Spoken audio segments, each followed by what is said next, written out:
Selamat pagi dan salam sejahtera untuk kita semua. Hari ini kita akan mulai pembelajaran kita mengenai tentang bagaimana menghitung penjualan angsuran. Kita akan lihat nanti dengan siklus bagaimana kita menentukan angsurannya. Kemudian kita akan mencoba untuk melakukan simulasi terhadap contoh soal tentang model penjualan angsuran. Nah, semoga dengan apa yang kita sampaikan pada hari ini dapat menjadi pembelajaran untuk kita semua dan semoga dapat dijadikan referensi untuk saudara semua yang ada di rumah tentang bagaimana menghitung angsuran nanti ke depan ketika nanti saudara bekerja di industri keuangan atau di bidang finance lainnya. Semoga dapat menginspirasi. Kita mulai untuk pembelajaran kita pada hari ini. Seperti yang kita ketahui bersama bahwa penjualan angsuran itu adalah penjualan yang dilakukan dengan perjanjian, ya. Seperti halnya kita melakukan pembelian kepada teman kita, saudara kita, atau mungkin kita membeli barang di sebuah toko yang mana pembelian tersebut tidak dibayar secara tunai atau di depan atau secara cash. Nah, namun pembayaran tersebut dilakukan secara bertahap. Nah, kenapa pembayaran itu dilakukan secara bertahap? Jadi ada beberapa alasan yang mendasarinya. Yang pertama karena mungkin uang dari si pembeli belum cukup, atau mungkin ada promo-promo lain yang diharapkan dari si penjual ketika dia melakukan penjualan angsuran itu malah nantinya akan menaikkan profit dari si barang tersebut. Nah, tentunya mekanisme dalam melaksanakan pembayaran angsuran atau penjualan secara kredit ini didahului dengan yang namanya DP atau down payment. Nah, kita semua sudah tahu apakah itu yang dimaksud dengan DP atau uang di muka atau uang panjar.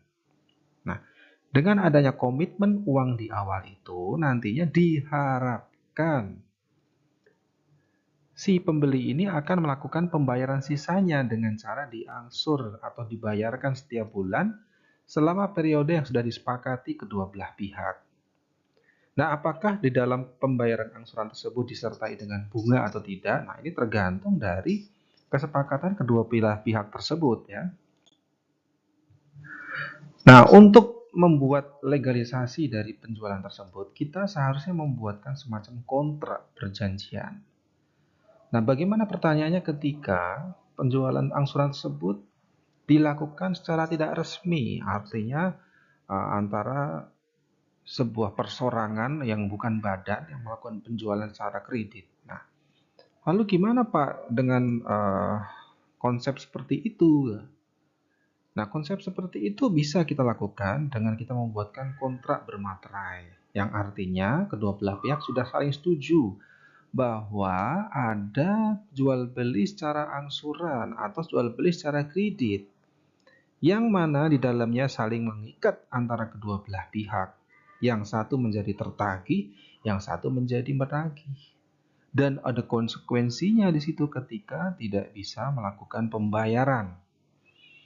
Nah, lain halnya dengan penjualan berupa tanah atau gedung. Nah, kalau penjualan berupa barang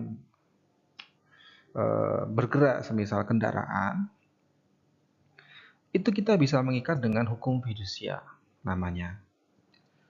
Tapi kalau kita menjual dalam bentuk bidang tanah dan bangunan, kita akan mengikatnya dalam bentuk hipotek. Nah, ini semuanya dibuat di depan akta notaris, ya. Jadi ini adalah suatu legalisasi untuk mengikat kedua belah pihak, sehingga keduanya menjadi dilindungi secara hukum, ya. Nah, selama masa pembayaran itu belum lunas, maka si pembeli itu dianggap sebagai sewa, ya. Jadi kalau saudara beli motor, beli mobil, atau beli handphone yang sifatnya masih kredit, itu selama belum lunas, itu belum milik saudara, ya. Saudara masih dianggap sewa. Sampai kredit yang saudara lakukan itu lunas.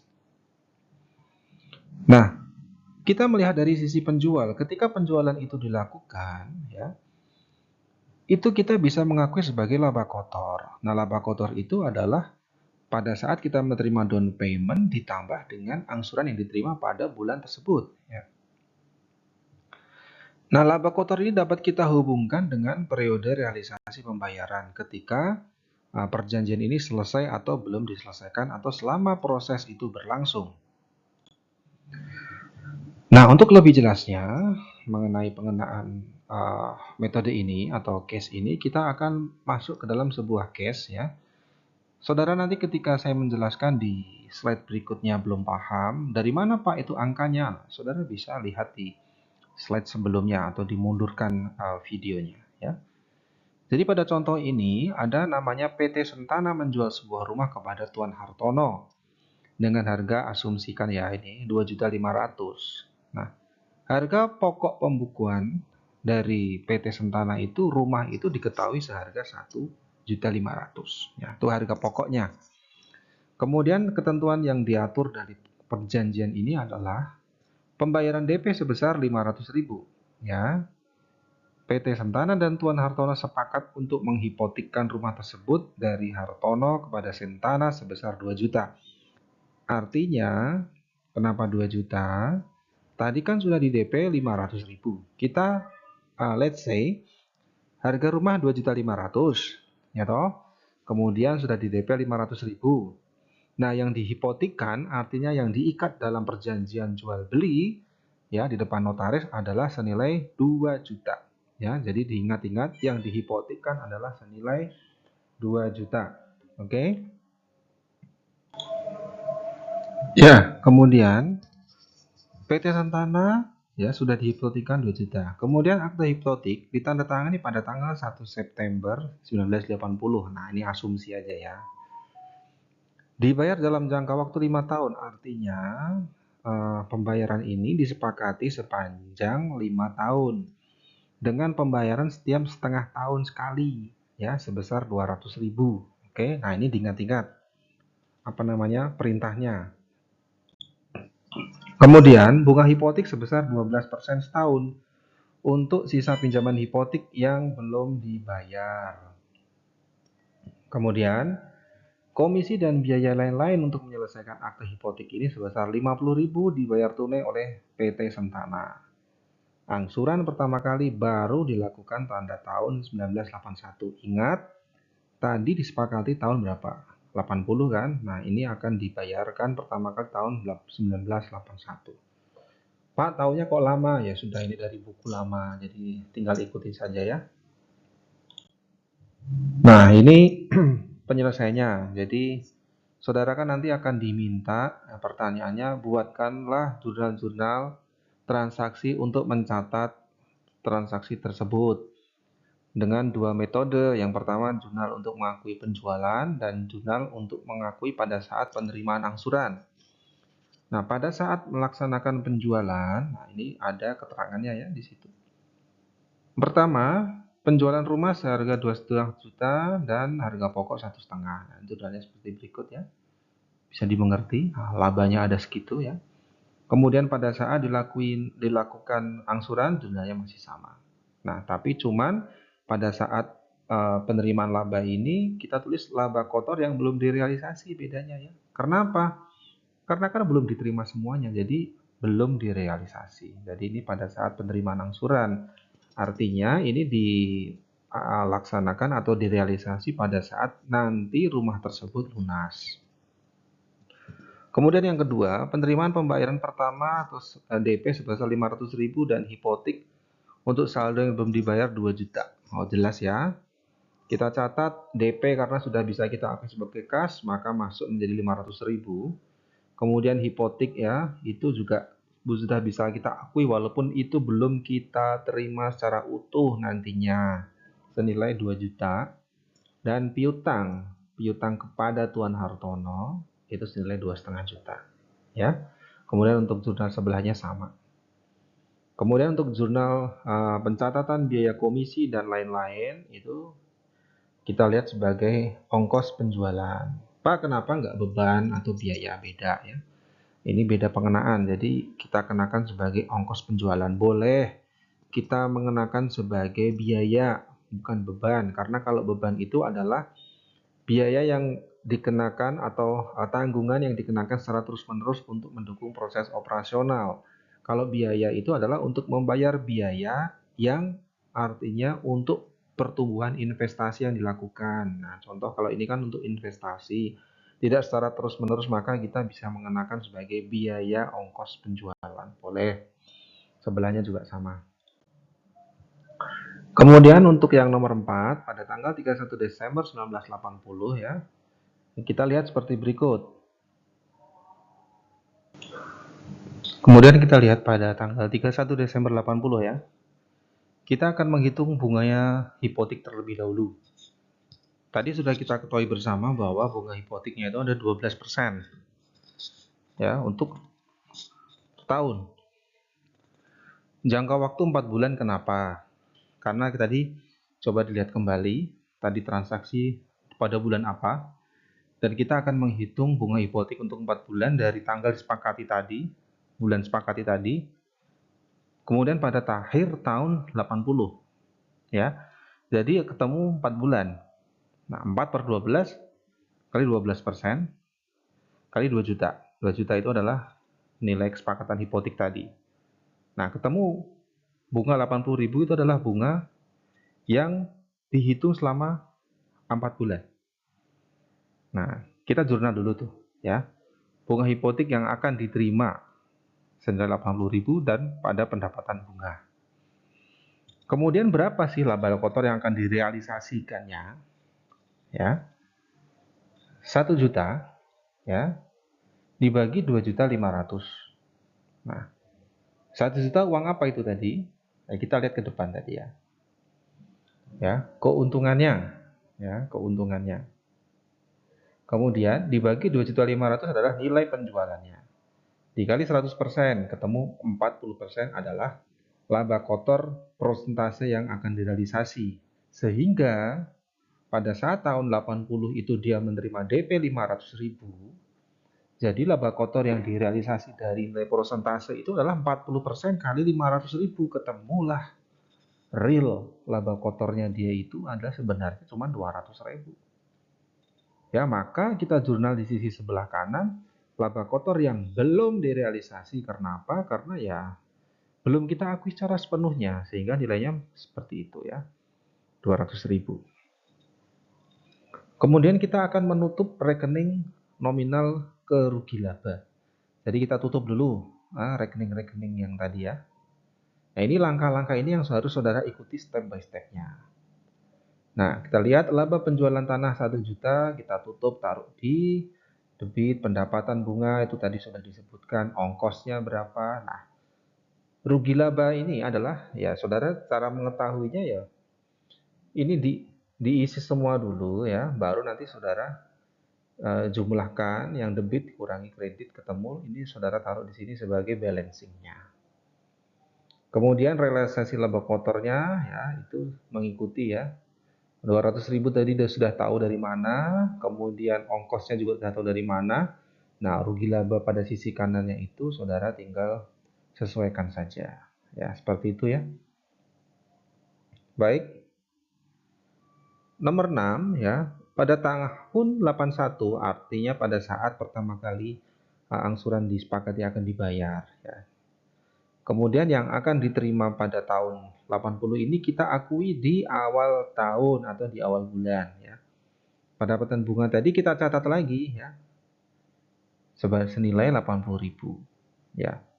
Rumusnya gimana? Itu ikuti saja. Jurnalnya ikutin saja seperti itu. Kemudian pada tanggal 1 Maret ya, diterima pembayaran angsuran hipotek ya, 200.000. Dan bunga hipotek 120. Kenapa 120? Kenapa? Nah, ini caranya dari sini. 6%, kenapa 6%? Karena tadi kan bunga setahunnya adalah 12%. Nah, disepakati pembayaran hipotek setiap tahun itu adalah 2 kali. Maka pembagian adalah 6%. Dikali 2 juta. 2 juta adalah nilai yang dihipotekkan tadi. Ketemu 120.000. Nah, ketemu kan? Sehingga kita akan mencatatnya di sini. Totalnya itu tinggal dijumlahkan aja. Itu kas yang dia terima kan, itu si PT Sentana yang dia terima senilai 320 dari mana? Dari angsuran hipotek 200.000 itu ditambah pendapatan bunganya. Oke. Nah, itu catatnya seperti itu. Sisi kanan kurang lebih sama mengikuti.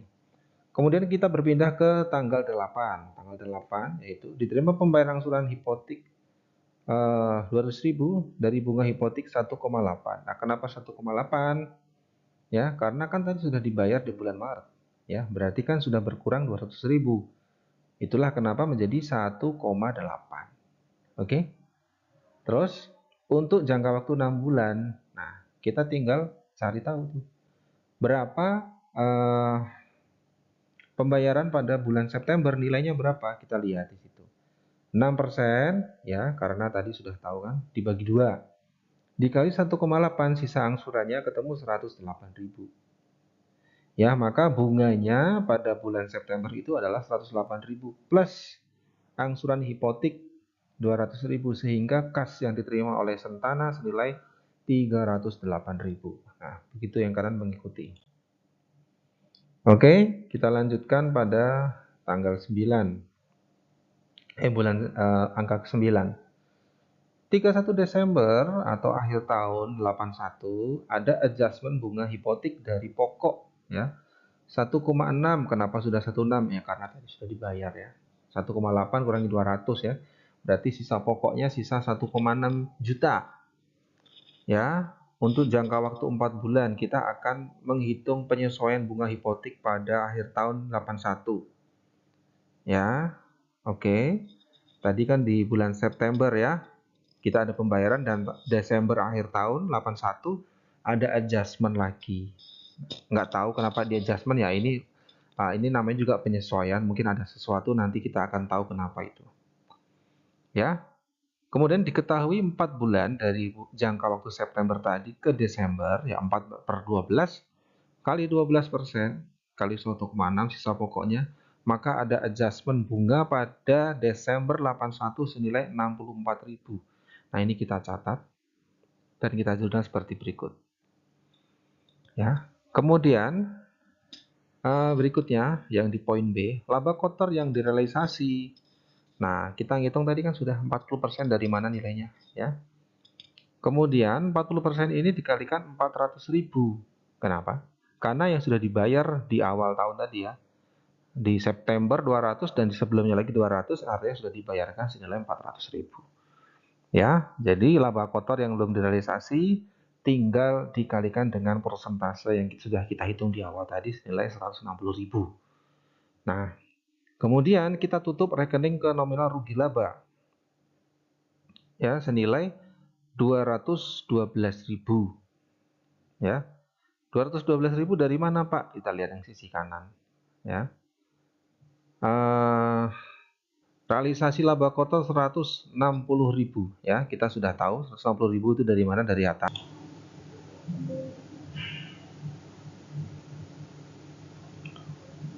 Nah, kemudian pada contoh yang disebut di atas, kenapa dia dilakukan penilaian ulang pada tanggal 31 Desember 81? Karena Hartono ini dianggap gagal bayar pada bulan Maret.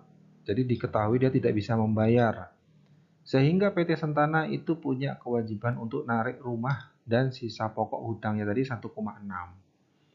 Dan uang yang sudah disetorkan oleh Hartono selama dia berproses, dari sejak dia melakukan DP 500.000 plus angsuran yang dia sudah bayar pada kurun waktu 81 tadi, 2 kali bayar kan, 200 kali 200, 200 tambah 200, 400 plus DP 500 sehingga totalnya 900.000. Ini tidak dapat ditarik lagi oleh Hartono. Ya, sehingga ketika rumah tersebut dinilai ulang oleh PT Sentana pada tahun 82 bulan Maret senilai 1,2 ya. Jadi penilaian ulangnya itu segini. Ya. Maka jurnalnya seperti berikut. Nah, seperti yang kita lihat ya, 1,2 untuk rumahnya, rugi kepemilikan rumah. Kenapa rugi? Ya karena seharusnya tadi kan masih ada sisa hipotek yang berjalan itu kan 1,6. Tapi dinilai ulang menjadi 1,2. Jadi total kerugiannya yang Hartono nilai pada saat itu ya 1,2. Dua yang dimiliki kerugiannya 400.000. Oke. Kemudian yang sisi kanan kita catat rumahnya 1,2, kemudian hipoteknya kita tulis dulu 1,6. Kemudian kita tulis laba kepemilikan kembalinya itu kita lihat dari sebentar. Kita lihat di perhitungan di bawah. Kenapa ketemu senilai 400 itu dari mana? Kemudian 240-nya dari mana? Ya, di tabel yang bawah saudara perhatikan. Nah, kita lihat dari jumlah pembayaran yang diterima itu adalah senilai 900.000, ya, dikurangi laba bersihnya dari mana? Dari harga pokok tadi di awal, ya. Karena harga pokoknya 1,5 juta. Kemudian harga penilaian kembalinya 1,2. Jadi sisa laba bersihnya adalah 300.000.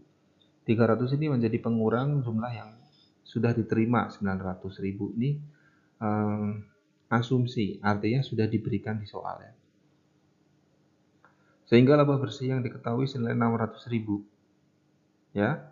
Kemudian laba kepemilikan sebelum diakui kembali, ya, pada saat pengakuan di sisi kiri coba lihat 1 juta itu kan tadi sudah dapat. Nah, 360 ini adalah asumsi dari lanjutannya 900 tadi. Jadi ada soal tambahan lagi. Nah, sehingga ketemu, ya, ketemu totalnya adalah 240.000. Jadi 600.000 dikurangi 360.000 itu nolnya kebanyakan. Maka ketemu 240.000. Nah, ini saudara jumlahkan dan saudara taruh di laba kotor yang belum direalisasi. Nah, itu yang di sisi kanan yang di atas. Laba kotor yang belum direalisasi. Nah, begitu juga yang di bawahnya. Nah, jadi ini adalah given dari soal, ya. Baik, begitu mungkin yang dapat saya sampaikan.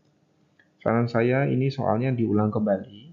Ya, nanti akan saya berikan contoh soal yang lain lagi untuk saudara latihan. Untuk latihan kembali. Dan jangan lupa nanti akan ada informasi di WA Group. Silakan saudara ikuti. Baik, mungkin begitu yang dapat saya sampaikan. Semoga bermanfaat dan dapat dimengerti oleh saudara semuanya. Saya tutup. Wassalamualaikum warahmatullahi wabarakatuh.